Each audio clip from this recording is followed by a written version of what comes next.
बहुत समय पहले की बात है। निषद देश पर वीरसेन के पुत्र नल का शासन था। एक ऐसा राजा जो सौंदर्य, शौर्य और धर्म का मूर्तिमान स्वरूप था। सत्यवादी, जितेंद्रिय, ब्राह्मणों का भक्त और युद्ध कला में इतना निपुण कि उसके समकक्ष कोई दिखाई ही नहीं देता था।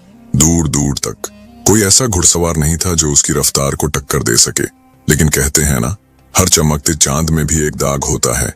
राजा नल भी एक अवगुण से जकड़ा था, जुए का शौक, और यही शौक बना उसके जीवन की सबसे बड़ी त्रासदी की जड़। उधर कुछ ही दूरी पर विदर्भ देश में भीष्मक नामक राजा राज्य करते थे।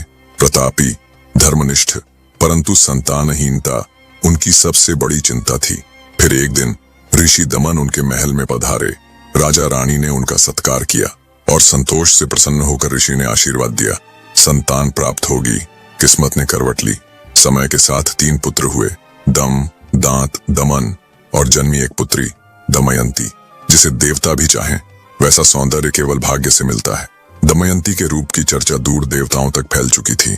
उसकी आंखें ऐसी मानो स्वयं सरस्वती भी उसे देख निहार जाएं। जब वह सखियों संग उद्यान में निकलती तो हवा भी थम जाती थी। लोग कहते, ऐसा रूप पहले कभी नहीं देखा। और दूसरी ओर राजा नल, जिसके बारे में कहा जाता, सुंदरता, वीरता और धर्म सबका मेल एक ही पुरुष में है, और वो है राजा नल। देखने वाले राजा नल को कामदेव का अवतार कहते थे। धीरे धीरे उनका सौंदर्य और पराक्रम चारों दिशाओं में फैलने लगा। विदर्भ देश से आने वाले यात्री राजकुमारी दमयंती की सुंदरता और सद्गुणों का बखान करते, और निषद देश से लौटने वाले दमयंती के सामने राजा नल की कीर्ति और पवित्र आचरण की बातें कहते। परिणाम स्वरूप बिना मिले ही राजा नल और राजकुमारी दमयंती एक दूसरे से मन ही मन प्रेम करने लगे। राजा नल का प्रेम अब व्याकुलता में बदल रहा था।